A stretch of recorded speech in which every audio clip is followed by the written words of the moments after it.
네, 이제 그 10번부터 보겠습니다. 이제 투자성 상품으로 가볼게요. 여기가 중요하죠, 여러분. 그러니까 원금 손실을 볼 수 있는 거. 일단 여러분, 우리 법에서 금융투자 상품 그러면 이제 투자성이 있는 거잖아요. 그러니까 원금 손실이 나는데 원금만 손실 나면 증권이 되죠. 초과 손실 날 수 있으면 이제 파생 상품 이렇게 또 구분하죠. 그러니까 크게 금융투자 상품은 증권, 그게 이제 6가지가 있지 않습니까? 채무, 지분, 수익, 투자계약, 파생결합증권, 증권, 예탁증권. 여러분 이거는 이제 법이란 과목에서 더 자세히 나올 거예요. 그 중에 이제 파생결합증권이 중요합니다. 파생결합증권. 그 파생결합증권을 그렇게 이제 정의를 내려요, 법에서. 기초자산. 그게 이제 뭐든지 상관없죠, 여러분. 포괄 규정하기 때문에 기초자산은 이제 제한이 없는데 걔네들의 가격이나 이자율, 지표 단위 또는 이를 기초로 하는 지수 등에 거기까지는 묶어도 돼요. 즉 기초자산 변동과 연계해서 미리 정해진 방법에 따라 지급금액 또는 회수금액 결정되는 권리가 표시된 것. 증권은 실물이 아니기 때문에 뒤에 권리가 표시된 것 이렇게 이제 끝나고요. 이 파생결합증권의 대표적인 게 여러분 ELS란 말이에요. ELS 또는 이제 ELW. 이 대표 상품이 요 2가지가 있는데요. ELS, DLS 이런 거 있지 않습니까? 이게 주가 연계 증권이잖아요, 여러분. 기초자산이 이제 주식이나 주가 지수. 죄송합니다. 그래서 이제 주가가 어떻게 움직이냐에 따라서 원금 주는 구간 비례적으로 수익 주고 금발 보면 뭐 리베이트만 주겠다. 이게 이제 너가웃 구조죠. 이렇게 무한이익, 무한 손실 이런 구조가 아니고 얼마를 주겠다. 이렇게 지급금액, 회수금액을 미리 정해놨다는 거예요. 근데 이런 상품 이제 자금을 운영할 때 이 주식에 투자하지 않습니다.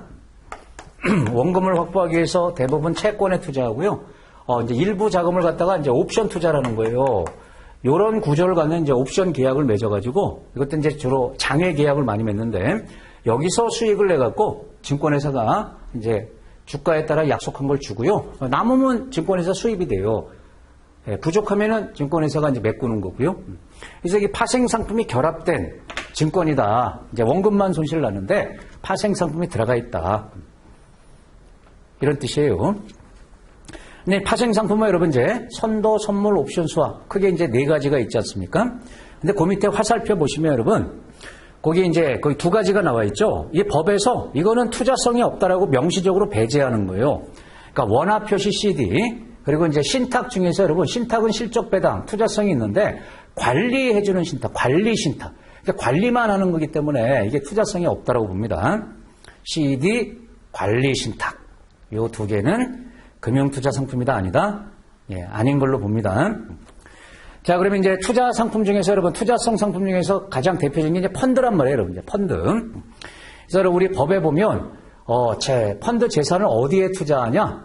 그 이제 그 기초 자산이 뭐냐에 따라서 5가지로 구분하죠, 여러분. 증권, 부동산, 특별자산, 혼합자산, 그리고 MMF. 이 중에 여러분 증권, 부동산, 특별자산은 50%란 비율이 있죠. 그러니까 모든 자산에 투자는 가능한데 그 중에 이제 증권에 투자한 비중이 50% 초과한다. 그러면 증권이고 부동산에 50% 초과해서 투자한다. 그러면 이제 색깔이 부동산. 그러면 증권, 부동산 이외의 자산을 총칭해서 특별자산이라고 이렇게 표시를 하죠. 그러면 특별자산 펀드가 되고요. 혼합자산은 비율 제한이 없어요. 그리고 이제 단기금융 이제 집합투자이고 단기금융펀드 영어로 MMF 이거를 여러분 펀드 재산 100%를 갖다가 전부를 단기금융상품에만 투자해야 돼요. 그래서 이거는 좀 외워야 됩니다. 이거는 환매 제한이 없어서 넣다 뺐다 하기 때문에 일시에 대량 환매가 들어올 수 있기 때문에 반드시 단기 상품에만 투자해야 되는데 이게 이제 단기 상품에 그 만기 제한이 있다는 거예요. 기업은 만기 제한이 되겠어요.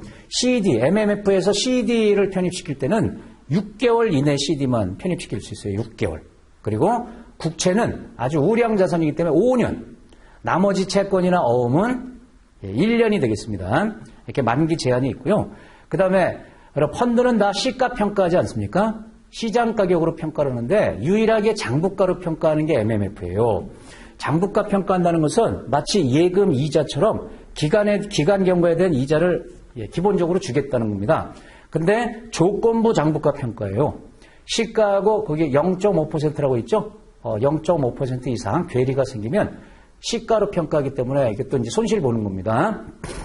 장부가는 이제 손실이 안 나는데, 예, 그 조건부기 때문에 손실 볼 수 있고, 그리고 또 운용 제한도 있다. 만기 제한도 있지만 운용 제한 75일 이것도 외워두세요. 그러니까 전부 현금화하는데 그 MMF가 투자한 자산을 다 찾아가지고 현금화하는데 75일 이내가 되도록 그걸 이제 가중평균 잔존만기 또는 뭐 두레이션이라고도 표현하는데 75일 이내가 되도록 운영해야 되고 또 만기 제한뿐 아니고 아주 우량한 등급에 투자해야 돼요. 그래서 채권은 상위 2등급, AA 등급 이상, 기업보험도 상위 2등급이에요. A2 이상, A1, A2, A3 이런 식으로 나가거든요.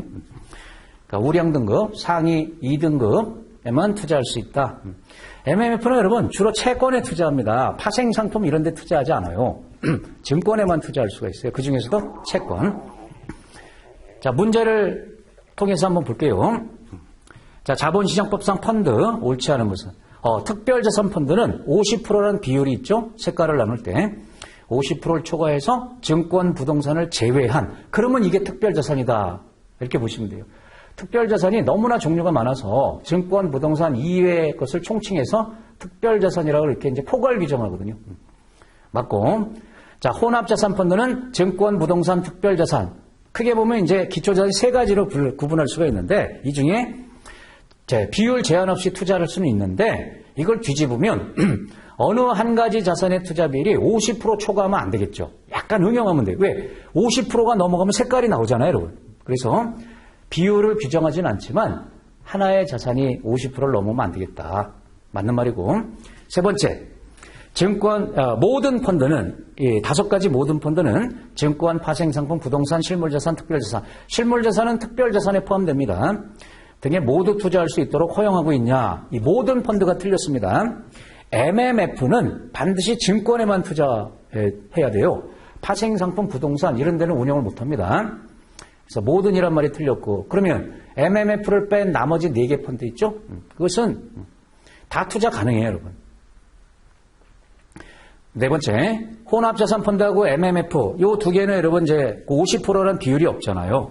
초과해서 주로 투자하는 재산 종류 비율에 따라 그걸 제외하고 나머지 3개는 50%라는 비율을 갖고 이제 명칭을 부여하는 거다. 자, 다음에 특수한 형태 펀드도 5개가 있어요. 이것도 법에 규정이 돼 있는데 이거 이제 운용 구조가 조금 특이한 거예요, 여러분. 앞에 그 5가지는 그 거래 대상이 뭐냐 이거예요. 그러니까 기초자 어디에 투자하는 거냐? 투자 대상 자산 가지고 구분하는 거고요. 이 특수한 형태는 이제 운용 구조. 자, 이것도 여러분 이게 시험에 대비를 해야죠. 환매 금지형, 종류형, 전환형, 모자형, 어미모 아들자 이런 뜻이죠. 그다음에 이제 ETF 여러분 이거 많이 거래하지 않습니까?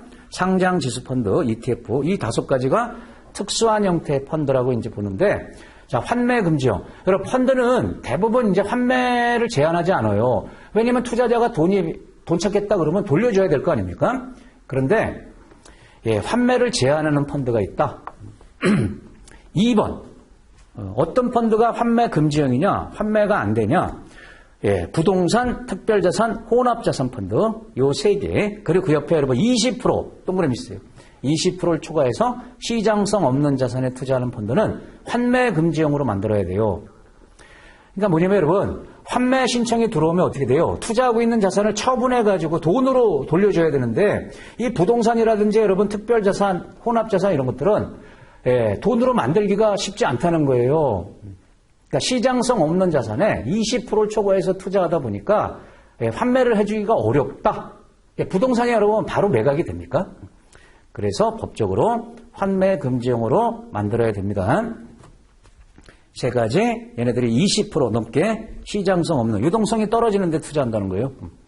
그러면 급전이 필요할 때 돈을 못 찾기 때문에 이 환매 금지형은 3번 같은 장치를 해놨어요. 90일 동그라미 있어요. 90일 이내에 상장을 해야 됩니다. 그래서 그 이제 환매 신청은 안 되지만 주식처럼 매매하는 거예요. 이게 주식처럼 이제 거래가 되기 때문에 그냥 팔아버리면 컴퓨터 앞에서 그냥 매도 주문 내버리면 환매가 되는 거다. 그래서 90일. 그리고 존속 기간이 얘는 있어야 됩니다. 왜냐면 환매 제한이 없으니까, 아니, 환매를 안 해주니까 만기가 있어야 된다는 거예요. 운영기간이 있어야 그때 돈을 돌려받으니까. 일반적으로 여러분 펀드는 존속기간이라는 게 없어요. 쭉 가는 거예요. 편의상 투자자가 뭐 1년 만기, 3년 만기 이렇게 정하는 것 뿐이지 존속기간을 정하지 않는데 환매 금지형은 반드시 정해야 되고, 그리고 얘는 돈이 들어왔다 나갔다 하는 게 아니기 때문에 예, 그 집합투자증권, 예를 들면 이제 수익증권 있죠? 이런 거 추가 발행도 안 해요. 일부 예외적으로 이제 하지, 예, 통상적으로는 추가 발행을 제한한다. 다음에 이제 종류형. 요거 여러분 실무에서 멀티 클래스 펀드라고 부르는 게 종류형이죠. 우리나라 여러분 주식형 펀드는 다 클래스가 있지 않습니까? 요게 이제 땡땡 종류형이다 그러면 요게 이제 A 클래스, 뭐 B 클래스, C 클래스 이런 식으로 클래스가 이제 여러 개 있는데 제가 이제 3개만 이렇게 있어요. 그러면 요게 이제 뭐냐면 요 클래스별로 판매 관련, 판매 회사 있죠? 판매 관련 보수, 수수료 요게 차등되어 있는 거예요, 여러분. 예를 들면 뭐 선취 판매 수수료, 후취 판매 수수료 또는 판매 보수 또는 둘 다 부과하는 뭐 이런 식으로 클래스별로 판매 관련 보수 수수료를 차등해 주는 거예요. 그럼 투자자가 이 클래스 이건 이제 선택하는 거죠. 요걸 가입하는 건데 투자자는 요걸 선택하는데 실제 운용은 여기서 합니다. 그래서 판매회사 입장에서 요걸 차등하기 위해서 클래스를 만드는 거지 운용은 여기서 하니까 운용보수, 뭐 신탁업자 보수 이런 건 차등이 안 됩니다. 요게 종료형이에요. 근데 여러분 이걸 깊이 있는 문제를 내지 않아요, 여러분. 그러니까 예, 말을 주고 이게 뭐냐, 특수한 펀드 중에서 뭐냐 이렇게 찾는 거예요.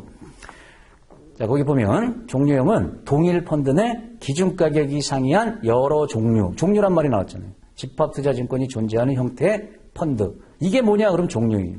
이 기준가격도 요거 다룰 수 있습니다, 여러분. 보수 같은 거는 이제 기준가격 계산할 때 영향을 주거든요. 수수료는 영향을 안 주지만 그래서 기준가격이 다를 수 있습니다. 그리고 2번. 자, 클래스별로 판매 관련 보수 수수료를 차등하는 거예요. 운용, 수탁, 일반 사무 관리에서 보수 차별한다 안 한다? 안 하는 겁니다. 여기서 한 군데서 운영하기 때문에. 그래서 여러분 클래스를 이렇게 만들어서 따로따로 운영하면 펀드가 너무 많아지니까 펀드수 양산되는 걸 방지하기 위해서 여기서 운영하지만 이제 출입문만 여러 개 만들어 놓은 거예요. 다음에 여러분 이제 전환형 펀드. 이거 실무에서 이제 우산처럼 생겼다 그래서 이제 엄브렐라 펀드라고 부르죠. 엄브렐라.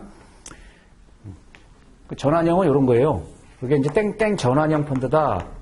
그러면 실제 우리나라 상품은 요 밑에 이제 하위 세트를 만들어 놨다. 투자기구 세트가 있다. 이렇게 부르는데 요게 이제 인덱스 펀드. 3개의 구조가 많은데요. 그리고 요거는 리버스 인덱스. 요거는 MMF. 이게 가장 전형적인 전환형 펀드 구조예요. 그러니까 주가가 올라갈 것 같으면 인덱스 펀드를 선택하고 떨어질 때는 리버스 인덱스. 그리고 지금 주가가 움직이지 않을 것 같다. 불확실하다. 그러면은 MMF예요, 이렇게. 이걸 이제 전환할 수 있다 이거예요. 전환권을 투자자한테 부여하는 거다. 우리가 여러분 펀드 갈아탈 때는 그러면 뭐 일찍 빼면 환매 수수료를 내야 되고 또 새로운 펀드 가입할 때 또 수수료, 판매 수수료를 내야 될 거 아니에요? 근데 이거는 환매, 판매 수수료 이런 것들을 안 받겠다. 전환권을 주겠다. 자, 보면 공통으로 적용되는 집합투자 규약에 의해서 다른 종류 펀드로 전환이란 말이 나오잖아요. 할 수 있는 권리가 투자자한테 부여된 펀드. 그럼 투자자는 내가 시장 상황을 판단해갖고 이렇게 전환하는 거예요. 그게 2번입니다. 그리고 이제 3번이 중요하죠. 이 전환할 때 환매 수수료, 판매 수수료를 내야 되냐 안 내야 되냐. 이걸 내면은 여러분 그 혜택이 하나도 없는 거죠. 그래서 징수하지 않는 걸 원칙으로 합니다. 다음에 이제 모자형 펀드는 어미모 아들자. 모 펀드가 있고 여기 이제 자식 펀드들이 있습니다.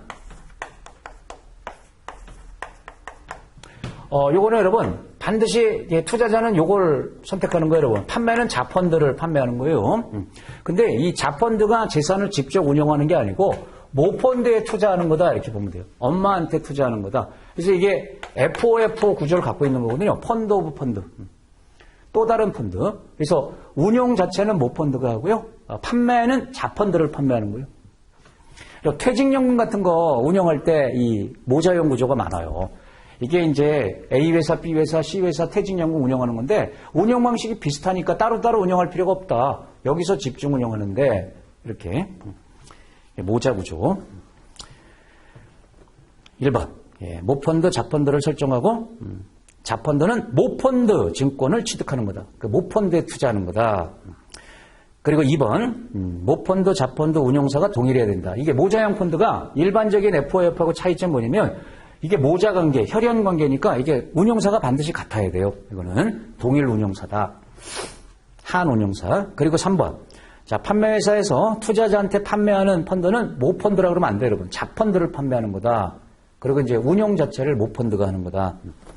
다음에 여러분, ETF 있잖아요, 여러분. 상장지수 펀드. 이거는 인덱스 펀드인데 일반 인덱스 펀드하고 다른 게 상장이 돼 있는 거죠. 그래서 거래소에서 매매가 되는 펀드다. 그 앞에 있잖아요, 여러분. 이제 에쿼티, 주식이라는 뜻이 아니고 익스체인지 거래소잖아요.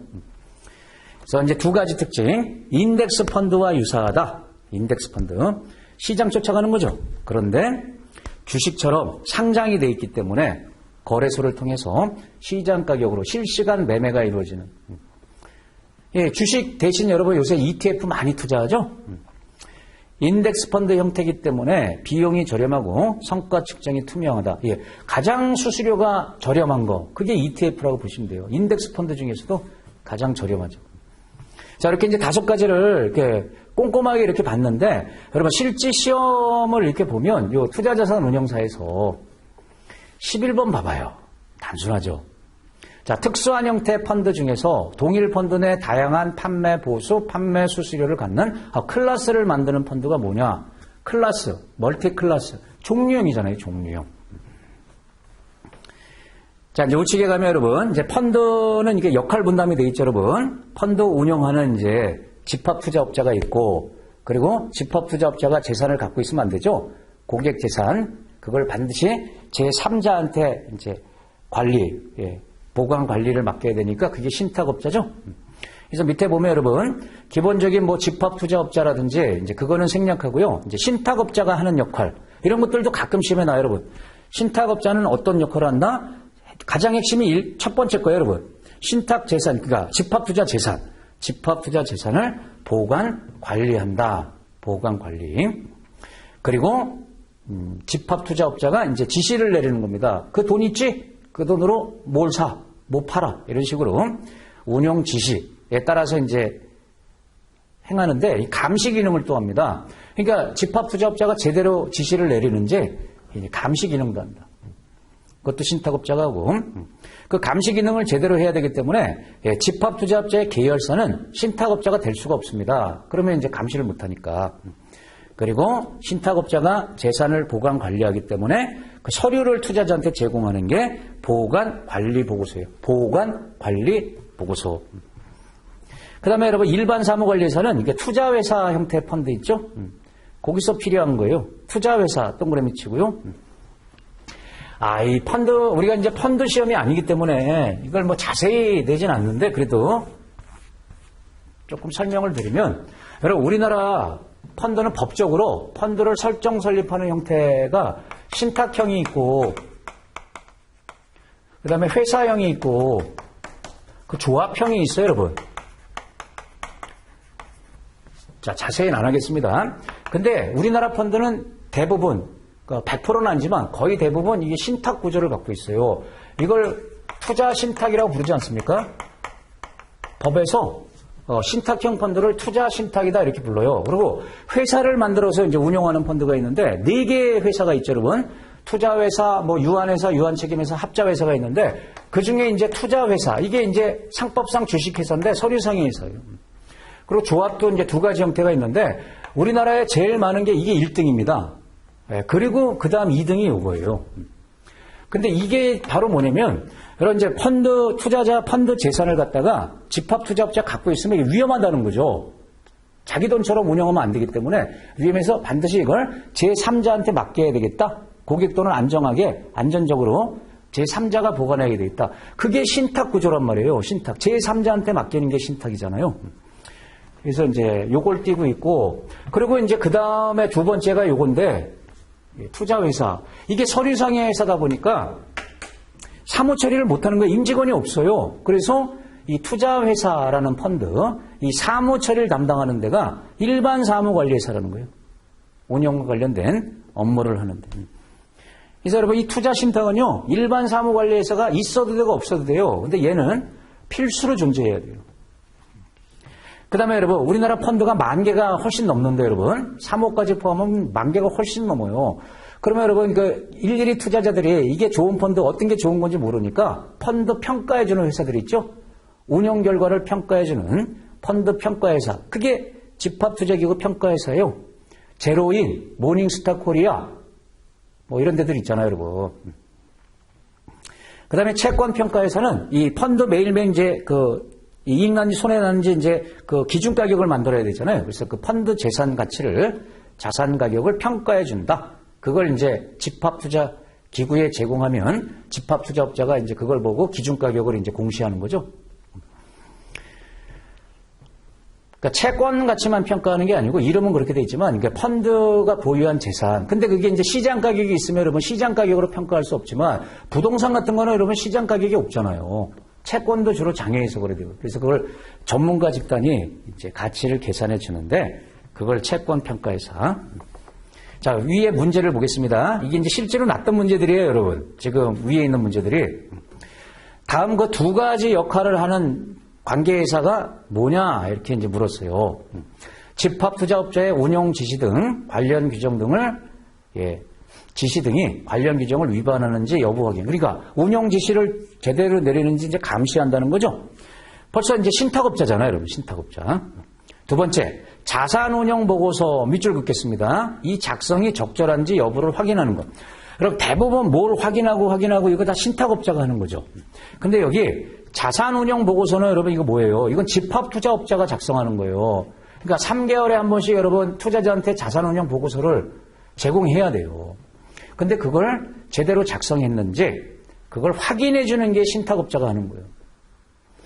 여러분 밑에 그 표에서 자산보관관리 보고서 그 서류는 보관관리 보고서라는 서류는 신탁업자가 작성 제공하는 거고 자산운용 보고서는 집합투자업자가 작성하는 건데 작성해서 이제 제공하는 건데 확인을 신탁업자가 하는 거예요. 차이가 있죠. 다음으로 가서 자, 금융투자회사의 이제 금융상품. 이게 투자성 상품 중에서 금융투자회사 그러면 여러분 이제 증권회사 떠올리시면 돼요. 그럼 증권회사의 레버카운트, ELS, 우측에 CMA, 그 밑에 ELW 이런 것들은 투자성 상품인데 다 이제 증권회사가 취급하는 상품이다. 기본적으로 이렇게 보시면 돼요. 자, 레버카운트 여러분 아시죠? 이걸 하기 위해서 이 자격증이 필요한 거예요, 여러분. 랩 상품 판매하기 위해서 이 자격증을 취득한다라고 해도 과언이 아닙니다. 이 랩하고 이제 펀드 운용 거기에 필요한 자격증이 되는 거죠, 이게. 자, 레버카운트가 뭐예요, 여러분? 자산 종합 관리 계좌잖아요, 여러분. 그래서 금융기관이 투자자와 상담 결과에 따라 투자자한테 이제 가장 적합한 성향에 따른 포트폴리오를 만들어 가지고 운영해 주거나 또는 이제 집합 투자 회사를 소개해 주는 자산 종합 관리 계좌. 그게 레버카운트인데 여기 이제 수수료가 여러분 중요합니다. 수수료를 어떻게 부과하냐면 잔고 금액에 근거해서 일정 비율로 결정한다. 잔고 금액. 그러니까 고객이 이 계좌에 5천만 원 투자했으면 5천만 원의 일정 비율. 이 돈이 1억이 됐으면 1억의 일정 비율. 그래서 고객과 상충이 이제 작아지는 거예요, 여러분. 그러니까 그 계좌 내에 여러분, 레버카운트 계좌 내에 종목을 교체해서 들어가는 매매 수수료는 부과하지 않아요, 여러분. 매매 수수료는 안 내도 되고요.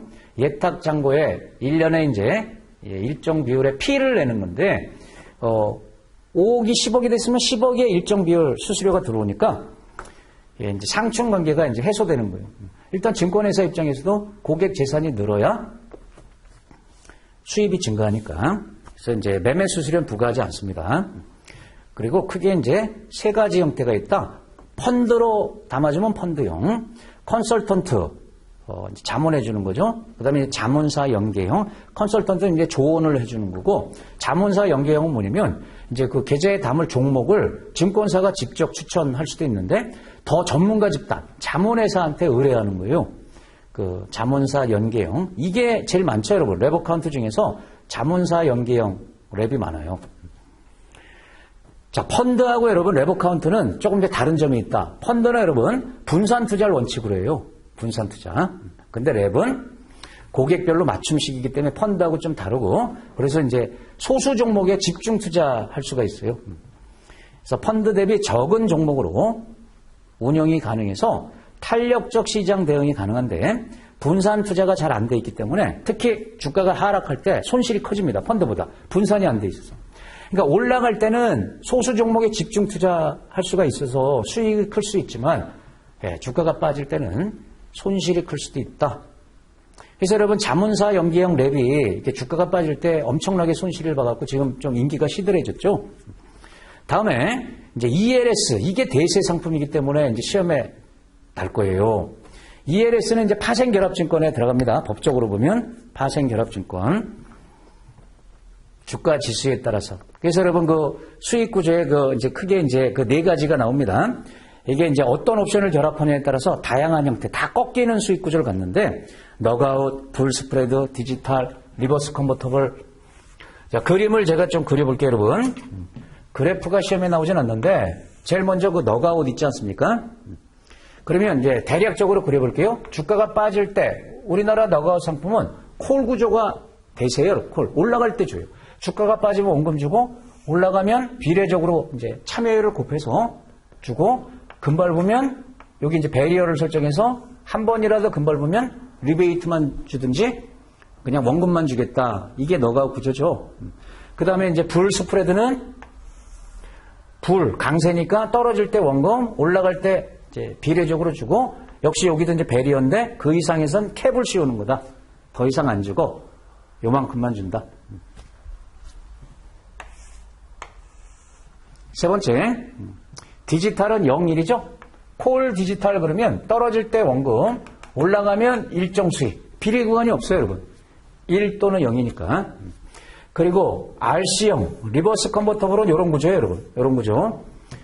그러니까 주가가 떨어지지 않으면 일정 수익을 주는데, 떨어지면 원금 보장 안 해주겠다. 이런 것들은 다 원금 보장이 되지 않습니까? 이거는 보장이 안 되고. 그래서 현재 대세 상품이 이거예요, 여러분. 이런 구조, 비보장형. 이게 ELS란 말이에요. 우리 법적으로 지금 이걸 다 이제 ELS에서 이렇게 보고 있지만, 이렇게 원금이 보장되는 이 세 개는 참고로 ELS라고 부르지 않고 ELB 또는 DLB라고 부르죠. 기초자산이 주식이면 요거고, 주식이 아닌 금리나 환율, 원자재 연계면 DLB가 돼요. 요게 ELS입니다. 왜냐하면 이건 원금이 보장되니까 법적으로 이거 증권이 아니잖아요. 원금 손실이 안 나니까. 그래서 자본시장법이 개정돼서 이건 이제 사채라고 부르는 거죠. 파생결합 사채. 본드. 이게 파생결합 증권, 시큐리티 증권. 이게 이제 비보장 상품이죠. 그러니까 여러분, 이 말을 이렇게 보시고 이 그래프를 이제 연상하시면 돼요. 그래서 그 종류 찾으시면 되고요. 그 다음에 이제 그 밑에 용어를 보면, 나가웃, 낙인, 이런 조건이 붙는데, 여러분, 나가웃은 수익이 사라진다는 겁니다. 낙인, 그러면 그때부터 뭔가 이제 수익이 생긴다는 개념인데요. 원래 개념 자체는. 근데 나가웃은 그 원금 보장형이 붙어요. 나가웃은 원금을 보장해 줄 때, 보장하면서 한없이 수익을 줄 수 없으니까 이게 나가웃을 거는 거예요. 근데 낙인은 이런 비보장형에 붙는 거예요, 여러분. 그럼 낙인이 발생한 그때부터 원금 손실이 이제 발생하는 거다, 이런 뜻이에요.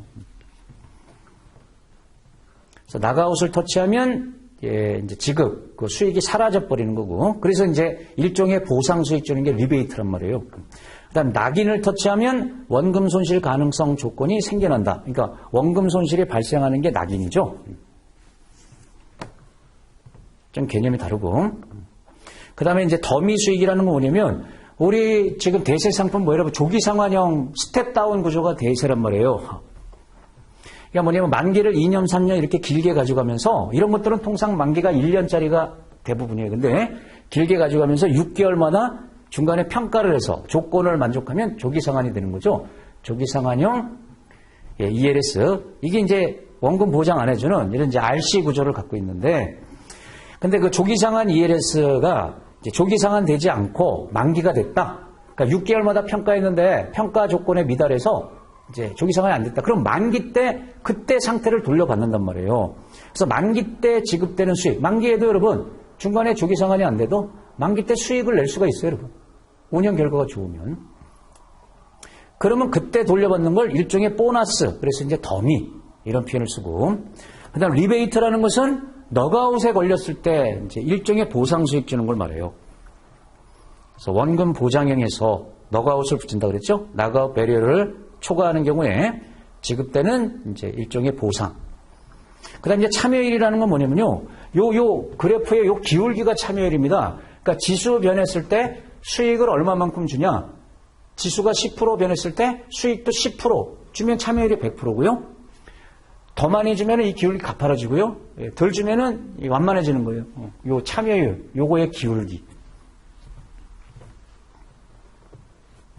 자, 13번 문제 보시면 여러분, 그 수익구조 4가지 중에 이거 뭘 설명하고 있어요? ELS 수익구조 중에서 주가지수 상승률이 한 번이라도, 이런 말 나왔네요.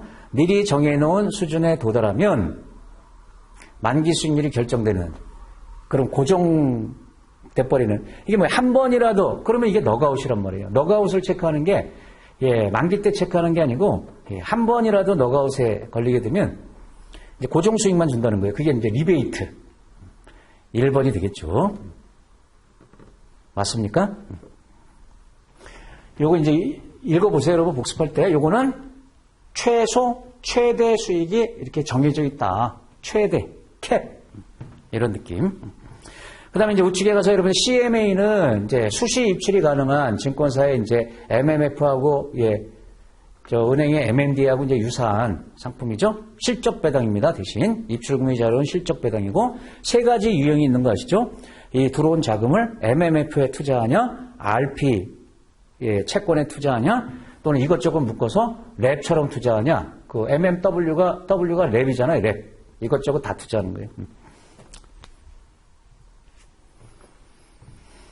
그 다음에 이제 ELW, 이것도 파생결합증권입니다. 근데 이건 옵션이에요, 여러분. 옵션. 근데 이제 코스피 100 옵션 또는 뭐 삼성전자 옵션, 이런 일반 옵션은 하고 차이점이 뭐예요? 일반 옵션은 거래소가 이제 상품을 만들고 거래소에 상장을 거래소가 시키고 투자자끼리 매수 매도를 하는데 이 ELW는 증권사하고 투자자 사이에서 거래하는 거예요.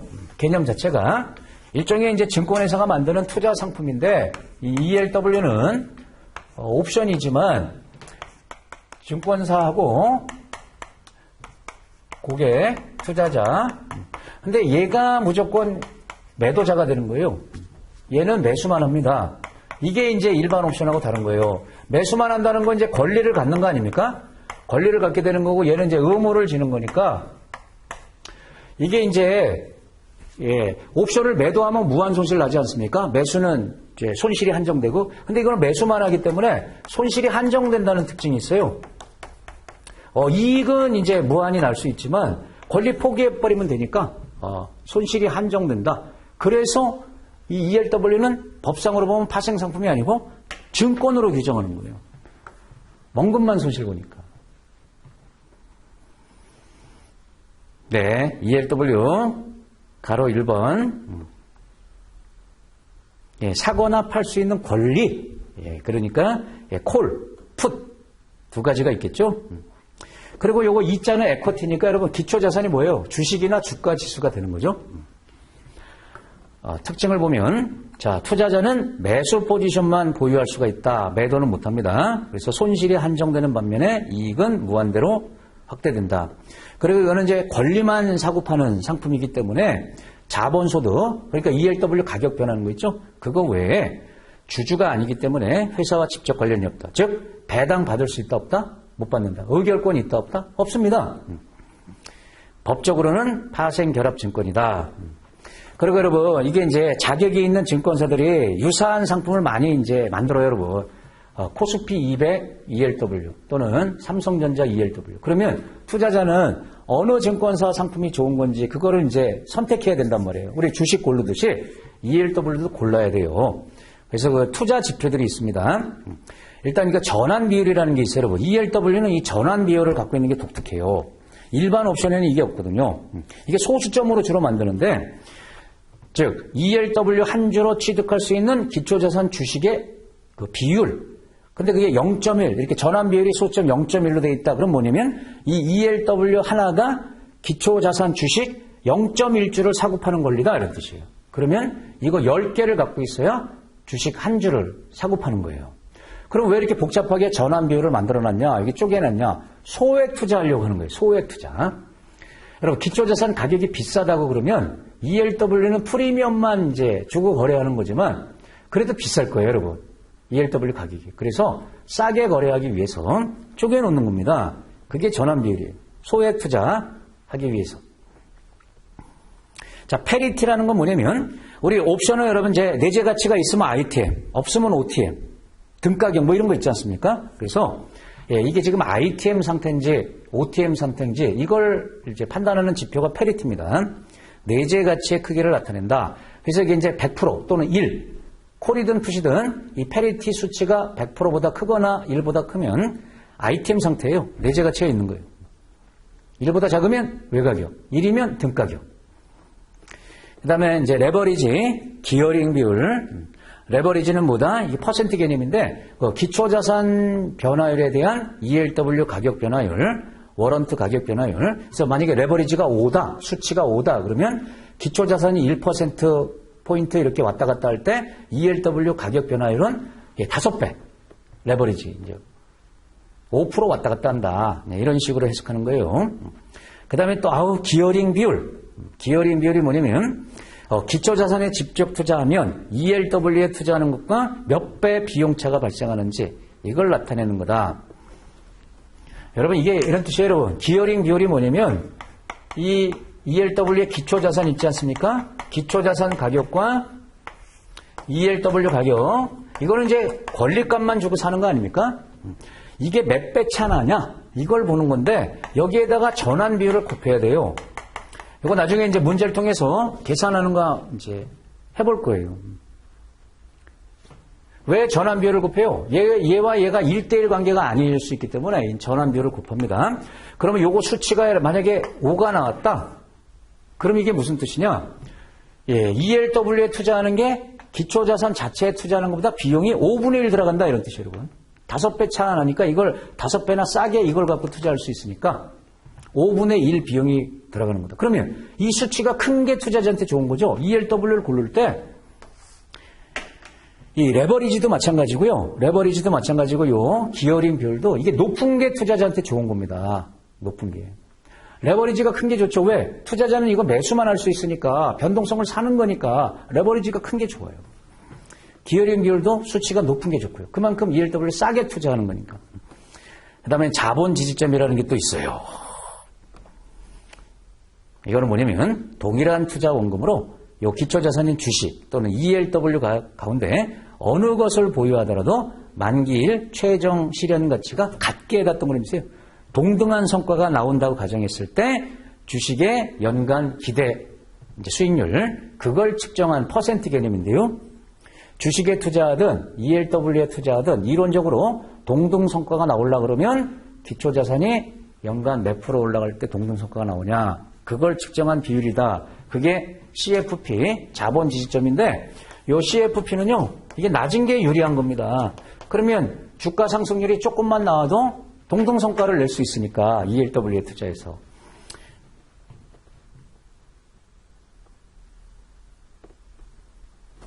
자, 문제를 봅니다, 여러분.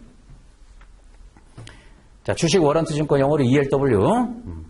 자, 기초자산에 대한 직접 투자보다 레버리지 효과가 크죠, 여러분. 이거는 적은 금액으로 투자하는 거니까 레버리지 효과 크고.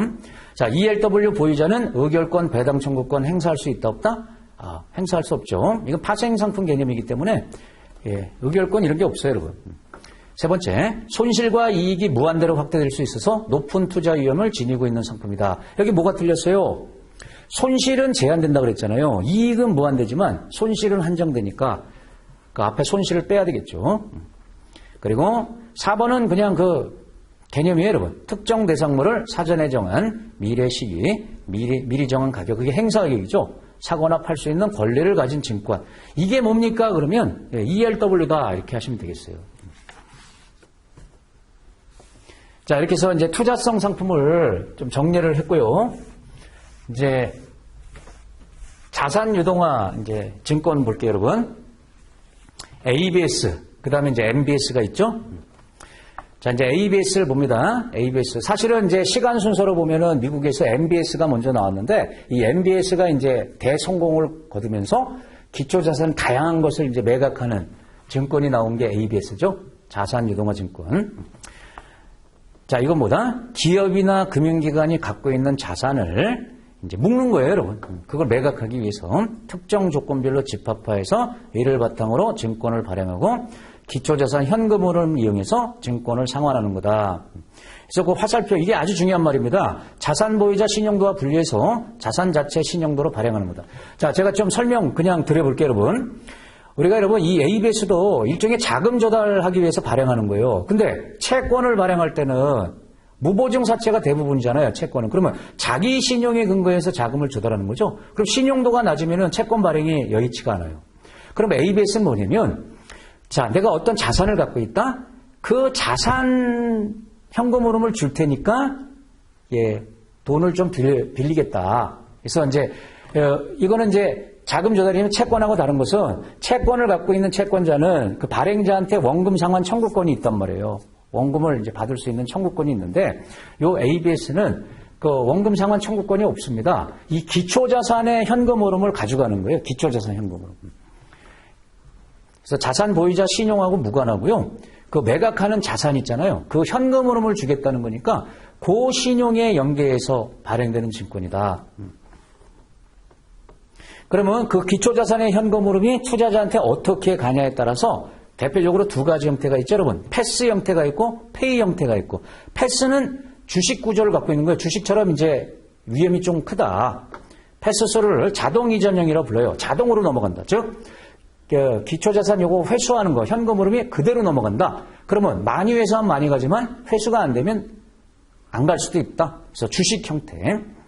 유동화 자산이 매각되기 때문에 발행자는 금융위험을 투자자한테 그냥 그대로 이전하는 거다. 그러니까 기초자산 그 현금 흐름 자체의 위험이 다 투자자한테 전가되는 거예요.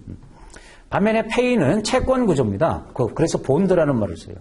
일정 원리금을 이제 투자자한테 이전하는데 그 채권 형태를 띠는데 이게 등급을 나눠요, 여러분. 그러니까 먼저 가져갈래, 천천히 가져갈래. 그래서 이제 다단계 형태를 띠고 있는 게 페이다. 참고로 우리나라는 발행할 때 페이 형태를 취합니다. 이게 투자자한테 위험이 적기 때문에 선택폭이 커요. 뭐 에쿼티 등급, 메자닌 등급, 뭐 시니어 등급 이렇게 등급을 나눠가지고요 선택할 수가 있어요. 그리고 이제 기초자산 현금 흐름을 넘겨준다 그랬단 말이에요. 그럼 기초자산 현금 흐름이 제대로 회수가 되냐 안 되냐? 네, 그래서 이제 거기다가 신용 보강이라는 걸 해요. 근데 이제 내부 보강이 있고 외부 보강이 있는데 요건 시험에 대비할 때 여러분 그 종류를 나누는 거 그게 주로 나눈 거예요, 여러분. 그러니까 내부에서 보강하는 게 가장 대표적인 게 선순위, 후순위 이렇게 등급을 부여하는 거거든요. 선순위, 후순위 또는 초과 스프레드, 또 준비금 적립 이런 것들은 내부 보강이고요. 이게 여의치 않으면 제3 외부에서 이제 보강을 하는 건데 신용공여, 보증, 제3자가 보증서 주는 거예요. 또 신용장도 일종의 보증이죠. 이 ABS 발행할 때는요, 일단 좀 전에 그 자산을 누가 갖고 있다 그랬어요? 기업이나 이제 금융기관이 갖고 있는 자산을 미리 매각하는 거 아닙니까? 그래서 자금을 조달하는 건데, 그게 이제 자산 보유자입니다. 그래서 이제 자금 조달의 수혜자가 되는 거죠. 그리고 거기에 유동화 전문회사가 중요해요, 여러분. 이 ABS를 발행할 때는 중간에 서류상의 회사를 만듭니다. 그게 유동화 전문회사. 그래서 자산 보유자가 자산을 유동화 전문회사한테 매각하는 거예요. 서류상의 회사입니다. 그러면 유동화 전문회사가 그거를 이제 받아가지고 새롭게 포장해서 만드는 게 ABS거든요. 그러니까 ABS 자체 발행은 유동화 전문회사가 하는 거예요. 그래서 얘가 이제 투자자한테 판매하는 거다. 유동화 전문회사. 자산 보유자로부터 자산을 분리하기 위해서 설립되는 특수 목적 유한회사 동그라미 있어요. 서류상의 회사인데 주식회사 형태가 아니고 유한회사 형태입니다. 유한회사. 그리고 여러분 그 자산관리자하고 업무위탁자는 뭐냐면 원래 유동화 전문회사가 해야 되는데 얘가 서류상의 회사다 보니까 일을 못해요. 그래서 자산관리자는 뭐냐면 기초자산 현금 흐름을 투자자한테 넘겨줘야 되잖아요. 그래서 그게 그 기초자산 현금 흐름을 관리해주는 주체를 말해요. 자산관리자. 그리고 업무위탁자는 또 뭐다? 얘가 사무처리를 못하니까 얘 대신해서 사무처리를 대행해주는 주체. 그러면 여러분, ABS의 그 기초자산은 다양하죠, 여러분? 다양하죠. 뭐, CBO, CBO, CLO, CDO, 뭐 등등 굉장히 많단 말이에요. 요게 기초자산이잖아요. 본드, 회사채냐, 매각하는 게 론, 대출 채권이냐. 그럼 이게 두 개 다 묶으면은 이제 부채다 그래서 CDO 이렇게 부르는데 이게 이제 기초자산이 저당권, 주택담보대출의 저당권이면 MBS가 되는 거 아닙니까? 이게 모기지라는 뜻 아닙니까? 저당권. 네, 설명 잘 드리고 있나요? 자, 그게 이제 MBS를 봅니다. MBS는 그 특징만 이렇게 보겠습니다. 우리가 이제 그 부동산 담보대출 있잖아요. 부동산 담보대출은 장기 대출이잖아요. 그리고 이제 통상 변동금리 대출도 있지만 이제 고정금리 대출이 많아요. 미국에서 이제 고정금리 주택담보대출 거기에 이제 그 저당권 그거를 이제 매각한 거거든요. 그게 MBS입니다. 그래서 주택 저당 대출 그 기초자산 만기와 이 MBS가 대응돼야 되기 때문에 MBS 만기도 장기가 일반적이에요. 장기로 발행한다. 조기 상환에 의해서 수익이 변동된다. 예, 그게 MBS 투자자한테 일종의 이제 리스크입니다. 조기 상환. 뭐냐면 대출 받아간 사람이 저당 대출 받아간 사람이 미리 갚으면 그 현금 흐름이 MBS 투자자한테 넘어가기 때문에 그러면 나머지 이자를 못 받기 때문에 나는 만기를 정해놓고 원금 이자를 받으려고 MBS를 샀는데 이쪽 기초자산이 조기에 회수됐다 그래서 넘겨주면 나머지 이자를 못 받으니까 이 조기 상환 위험이 이제 수익에 영향을 줘요. 자, 채권 구조가 복잡하다. 그리고 이제 현금 흐름이 불확실하다. 그래서 수익률이 좀 높은 편이다. MBS가. 자산이 담보돼 있고 또 별도의 신용 보강, 보안이 신용 보강이죠. 그래서 회사채보다 높은 에다 동그라미 쓰세요. 높은 등급 형태로 발행이 가능하다. ABS든 MBS든 장점이 기초자산의 신용 보강을 할 수가 있기 때문에 높은 등급으로 발행이 가능해요. 그리고 이제 또 그 과정에서 또 각종 수수료가 발생한다. 뭐 이 정도 특징 보시고 여러분 그 CMO 요것도 중요합니다. 이 MBS에 투자하게 되면 특히 이제 패스 형태는 자동 이전되는 거 아닙니까? 현금 흐름을 그대로 넘겨주는 거기 때문에 조기 상환 위험이 있어요, 여러분 투자자 입장에서. 그래서 이 조기 상환 위험을 완화하기 위해서 나온 게 CMO다 이렇게 보면 돼요. CMO. 그 M자가 이제 모기지 저당권 아닙니까? 그래서 패스 투자자들은 기초 저당 대출 집합에서 발생하는 이게 조기 상환 위험이 있단 말이에요, 여러분. 그대로 넘어가니까. 이 조기 상환 위험에 노출되어 있기 때문에 다양한 만기를 갖는 여러 이제 등급을 나눈다는 거죠. 트렌치.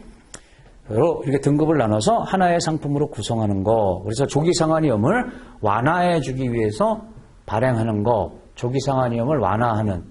이걸 뭐라고 부릅니까? 그러면은 CMO 고르시면 돼요. CMO. 아시겠죠? 자, 문제를 봅니다. ABS. 자, 기초자산의 현금 흐름을 이용해서 증권을 상환하는 것이다. 별도의 상환 청구권 제공한다, 안 한다? 제공하지 않는다는 거예요. 채권처럼 원금 돌려주겠다. 이런 약속을 안 하고 내가 이 기초자산의 현금 흐름을 주겠다. 맞고요. 자, 자산 보유자의 신용도에 영향을 더 많이 받는 거다. 이게 틀렸죠, 여러분? 자산 보유자 신용하고 무관합니다. 기초자산 자체 신용. 그게 영향을 주는 겁니다. 틀렸고 현금 수치 방법에 따라서 현금으로 넘어가는 방법에 따라서 패스, 페이. 패스는 시큐리티란 말이 나오고 페이는 본드란 말이 나와요. 자, 네 번째, 다양한 구조, 신용 보강 등을 통해서 일반적으로 자산 보유자보다 높은 신용도를 지닌 증권으로 발행된다. 자, 마지막에 여러분, 퇴직연금 이제 정리를 하겠습니다. 퇴직연금도 날 때가 있고 안 날 때도 많습니다, 여러분. 나도 이제 한 문제 정도. 그 ABS, MBS도 여러분 매번 나는 게 아니고 돌아가면서 한 문제 정도 예상하시면 돼요. ABS가 나든지 MBS가 나든지. 자, 퇴직연금은 이제 날 때가 있는데 여러분 지금 우리나라는 퇴직연금 제도를 운영하고 있죠. 퇴직금이 아니고 이게 뭐다? 이제 근로자들이 퇴직할 때 받는 그 퇴직금 있지 않습니까? 이것을 사회에 적립하는 제도예요. 과거 퇴직금 뭐예요? 회사 내부에서 관리하다가 이제 퇴직할 때 퇴직금을 주는데, 근데 회사가 이제 그 사이에 파산하면 이제 퇴직금 보호가 안 되니까 이제 사회에 적립하는 제도, 그걸 이제 퇴직연금이라고 부른다. 그러면 근로자 입장에서 이제 내 퇴직금이 외부에 보관이 돼 있으니까 수급권이 이제 강화되는 거예요. 그러니까 세 가지 유형이 있습니다. 퇴직연금 운영하는 방식이요. 확정급여용, 확정기여용, 그 다음에 개인형 퇴직연금 제도, 이걸 이제 IRP라고 이렇게 부르는데, 확정급여용, 영어로 이제 DB형은 뭐예요, 여러분? 이게 사용자가 직접 운영하는 거예요, 사용자. 그러니까 사용자가 회사죠? 회사가 기존의 퇴직금처럼 운영하는 방식. 그래서 이제 근로자가 퇴직할 때, 퇴직급여를 지급하는 거. 그러니까 사용자가 직접 운영하는 거. 그러면 기존의 퇴직금과 별반 다르잖아요. 다만 사회에 위탁해서 운영하는 거죠. 회사 밖에서.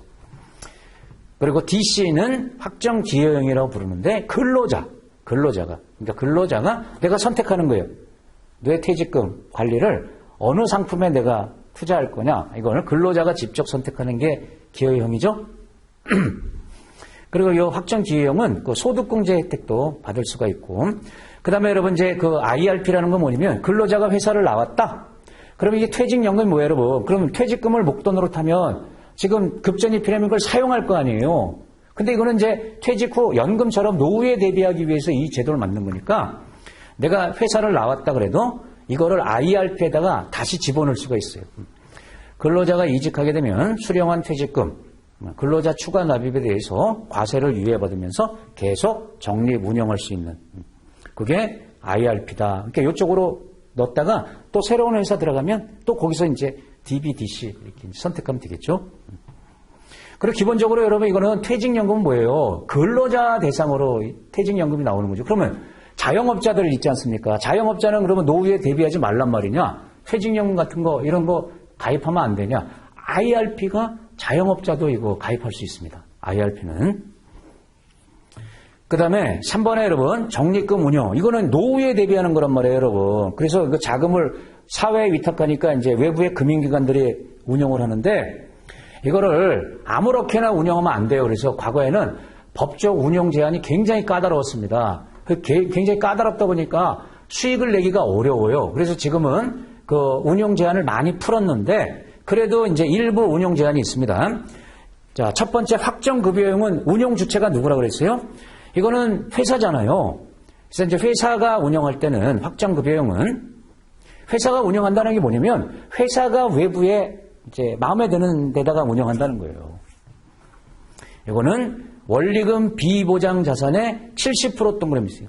70%까지 투자할 수 있습니다. 그러니까 원금 보장 안 되는 주식 같은 자산에도 전체 70% 이상 운영이 가능한데 이번에 여러분 확정급여형하고 IRP 있죠? 확정기여형은 그 DC 아닙니까? 이거는 근로자가 직접 선택하는 거기 때문에 이거는 고위험 자산, 주식과 같은 고위험 자산에 절대로 투자가 안 됩니다. 왜? 망가지면 큰일 나잖아요. 회사가 책임져 주는 게 아니고 내가 책임져야 되는 거기 때문에 내가 상품을 선택해서 망가지게 되면은 위험이 커지기 때문에 주식과 같은 고위험 자산 이런 데 투자 금지하고 있다. 옛날엔 더 운영 제한이 많았는데 이제 그 정도 보시고요. 그 이제 이 퇴직연금 나온 지는 오래됐으니까 그 도입 효과는 여러분이 이제 보시는 걸로 하고 자 이제 그 위에 문제 다시 한번 DB하고 DC를 비교를 해보겠습니다. 확정급여용, 확정기여용, 운용 주체가 누구냐? 그 틀렸죠, 여러분? DB는 사용자, 회사잖아요. DC가 근로자죠. 퇴직급여 자체가 확정급여용은 약정 금액을 지급한다, 회사가. 그러니까 근속 연수에 따라서 이제 급여 이렇게 이제 그걸 반영해갖고 기존의 퇴직금하고 별반 다르잖아요. 확정기여용은 대신 운용 결과에 따라 지급된다. 수익이 클 수도 퇴직금이 많을 수도 있고 적을 수도 있고. 중도 인출 여부. 회사가 운영 주체가 되는 거는 중도 인출 불가. 이쪽은 가능. 그리고 여러분 그 4번을 좀 봐주실 필요가 있어요. 그러면 어떤 게 좋냐 결과적으로. 이럴 때는 DB가 좋은 거냐 DC가 좋은 거냐. 임금 상승률이 운용 수익률하고 요걸 비교하는 거예요. 내가 이 회사에서 이제 임금이 매년 이제 올라갈 거 아닙니까? 올라간다 가정이 있을 때 요거하고 그 퇴직연금 운용한 펀드 이제 운용 수익률 이게 더 클 거다 이렇게 보면은 DB형이 좋아요, 여러분. DB 회사에 맡기는 게 좋죠. 근데 이게 더 크다 그러면 DC형이 상대적으로 유리한 거예요. 왜냐하면 DB는 임금 상승률에다가 그러니까 급여 있죠? 급여의 근속 연수. 예, 그걸 곱해서 고려해 갖고 이제 퇴직금이 결정되는 거기 때문에 네, 이렇게 해서 지금 내용도 꼼꼼히 봤고 관련된 문제도 봤습니다. 이제 다음 시간에는 예상 문제 풀겠습니다.